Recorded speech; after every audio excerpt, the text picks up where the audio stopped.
Hi, I'm Brendan Mooney. For anyone that doesn't know me, I live in the village of Walsingham, which is in North Norfolk. Walsingham's quite a famous place because got a national religious shrine here, dedicated to the Virgin Mary, and people come here on pilgrimage quite regularly. People of all faiths, not just Christians or Catholics or Anglicans. You'll see Hindus and Buddhists here as well. And I work in the field of hospice and palliative care. I currently work as a psychotherapist. I do that 4 days a week. And before I was a psychotherapist, I was a social worker in palliative care. I'm also ordained, and I previously worked as a chaplain or spiritual carer in a hospice as well. So for the last 24, 23 years, palliative care and hospice care has been the field in which I've worked. And why am I telling you all of that? I suppose it kind of gives you a context, really. Um, my journey in life has very much taken me down the road of thinking about and trying to live out of the quality of compassion as not just as a nice word that is about being nice to people or kind, but as a quality of being. Taking the full meaning of compassion from the definition of the Dalai Lama, which is that compassion is and a sensitivity within the person to be able to detect suffering either in themselves or in others, and to be dedicated to doing something to alleviate that suffering. So compassion isn't just one way. It doesn't just flow out from you to someone else. In fact, there are three flows of compassion. There's the flow of compassion from you to others. There's the flow of compassion from others towards you. And then there's the flow of compassion from you towards you. And those three are actually really important if we're going to have a very firm and solid basis of understanding what compassion is. Because compassion is something that has got many qualities attached to it. So it's got the qualities of wisdom, of gentleness, care, tenderness and warmth and caring, non-judgment, the empathy and sympathy with other human beings, a capacity to be able to be present in a way that is fully immersed in the experience of the other person if you're the one giving compassion. I probably haven't given an exhaustive examples of it there, but it kind of gives you a broad sense. This is an incredibly important quality of being to embody. And I think now at the moment in the world, as we're seeing all the polarizations that are happening between political and religious groups in the world, we've got these awful wars in the Middle East. Now we've got the America are bombing Iran, and so is Israel bombing Iran, and people are dying. Children, men, women and children are dying as these bombs are falling. We've seen the same thing happening in Gaza, in Palestine, for the last 2.5 years, with probably over 100,000 people, many of them children, killed. And then we're seeing all this kind of political stuff that's the polarities between the right and the left have become very marked. So in the United States now, you've got the pontificate, you might call it really, of Donald Trump, who has kind of turned himself into a king as opposed to a president, and his worldview, his relationship to others, is completely and utterly about what can I get? What can I get? There's nothing about what can I do? What can I give? With him, it's very much what can I get? What can I have? What can I grab? And then there's been all this thing about stealing other people's countries and taking and deposing other people's presidents, and now bombing a nation that actually hadn't been engaged in active warfare or attacking. either America or Israel or anyone else.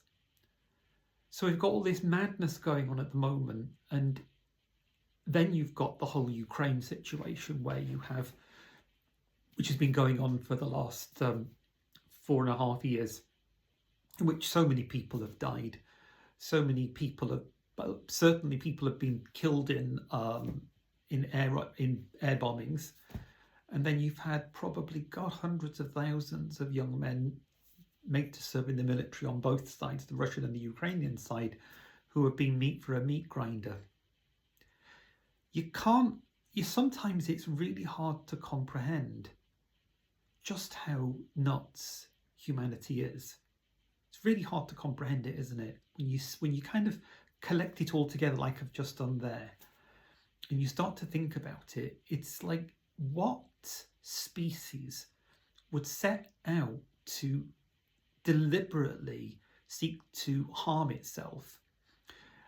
And bearing in mind as well that the current dynamics that we're seeing between some of the key world players are people who've got nuclear weapons, and that the threat of the use of nuclear weapons is become again something that's become at the forefront of our consciousness now. I remember back in the 80s, I mean, I was a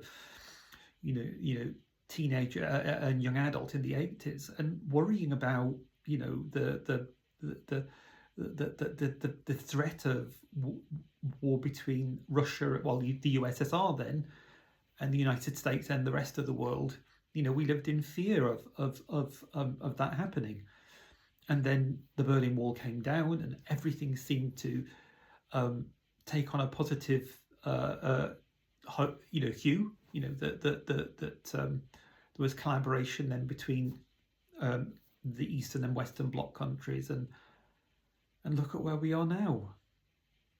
So, I mean, I kind of feel like I'm sat here at the moment being a bit of a prophet of doom, and I'm sorry, that's not what I mean to do. I think it's really important, first of all, to diagnose the problem and to say this is how it is. There's no point in pretending it isn't. And then I think we have to come back to the antidote, to the cure. And for me, that cure has got to be the embodying of something very different in human consciousness to what we have now. There have been some incredible people on the world stage that have been contributing incredible ideas about what can shift and change the consciousness of the world. We've had people like Gabor Mate, who's been pioneering this work called Compassionate Presence, in which we learn to become embodied, compassionate presences to others, that somehow through that communication of compassionate presence and energy, we release something in ourselves and in the other person that allows some kind of healing and some kind of human connection to come in a very safe and holistic and positive way.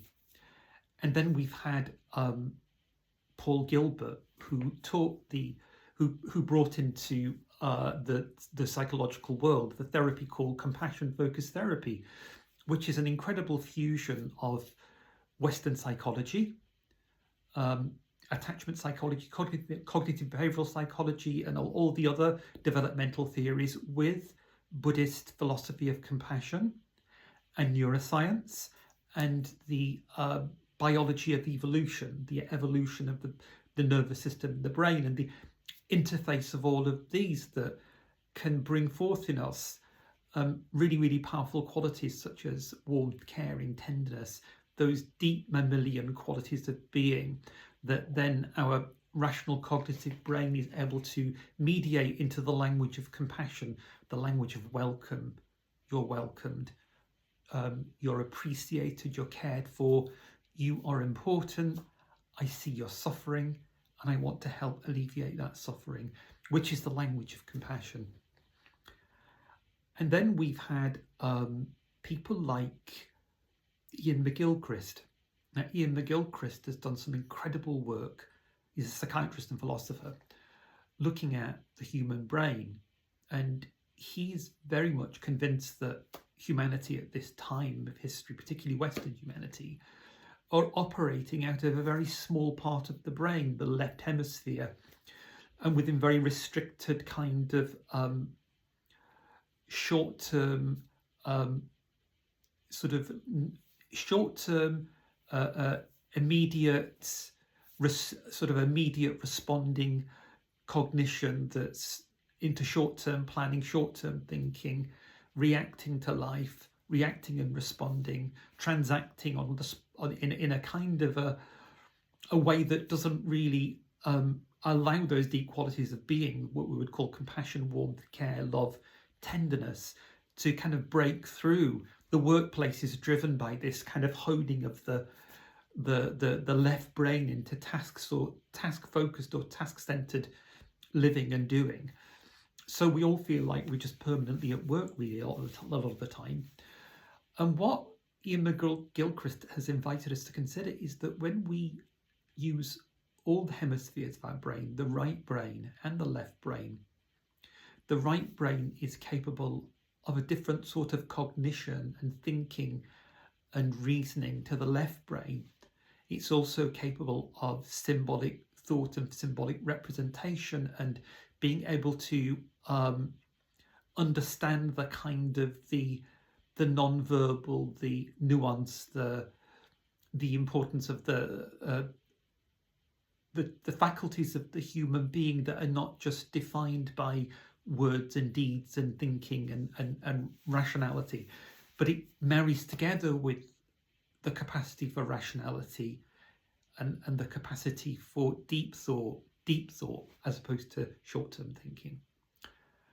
And so McGilchrist is kind of really encouraging Western civilization to start working at bringing the two hemispheres together, finding ways to really dive deep into that capacity to think more deeply, to draw upon some of those resources in life, the kind of spiritual, artistic, sort of beautiful, poetic, creative aspects of life that bring to bear that kind of symbolic right brain, but also that right brain that can process and think in a kind of a longer term and a broader sense, working in tandem with the left brain and the left hemisphere of the brain. And so what we would have there is a fuller humanity, a more consciously present humanity.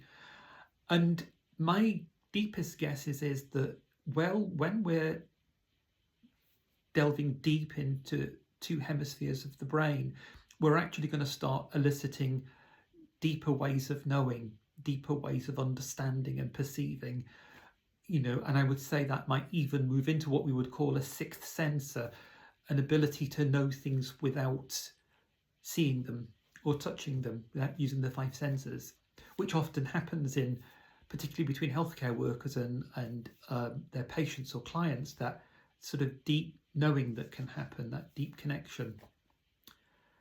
And so there are all these incredible thinkers who are bringing these incredible ideas that are rooted in an emotional, psychological, neuroscientific, cognitive, affective sort of mobilization of compassion. And this, I think that when we're able to really move our mind and our heart into that place of warmth, those three flows of warmth, from self to other, from receiving it from other to self, and giving it from self to self, that starts to transform us, because it becomes a lived part of who we are. And we know from the neuroscience that when we reflect on, think about, and meditate on compassion, it actually causes the frontal cortex of the brain to grow, to wire together differently, and to actually grow in substance, because there's something about the motivational system that we're using with compassion that causes this sense of connection to the other and connection to self in a way that's quite profound and quite reorganizing of the neuronal structures of the brain.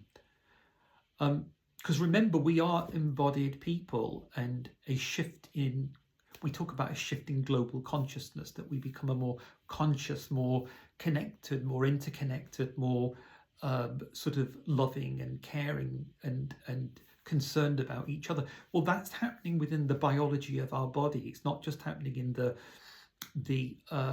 realm of our conscious soul and spirit, which is incredible and wonderful and beautiful, but it's also embodied. We are incarnate beings. And so I'm just trying to think, where am I going with this here? I think where I'm going with this is I'm really wanting to invite you to really think about ways that you can start to embody compassion and to see what effect it has on you. So some of that might be, simply just closing your eyes, doing some very slow and deep breathing in through the nose or the mouth, very slowly in, and then releasing that breath. And breathing like that, maybe for 5 minutes, slow, deep breaths in all the way, and then deep breath out all the way out until empty. And then what you're doing then is you're turning on what we would call your parasympathetic system. You're switching off your sympathetic nervous system. You're advancing the capacities within you for feeling safe and warm and connected. And you get that kind of warm, fuzzy, relaxed feeling as well, because you're going into a state of calm and a meditative state. And when we've kind of been able to kind of very gently breathe our way into that, then to be able to think about the idea of being compassionate to others.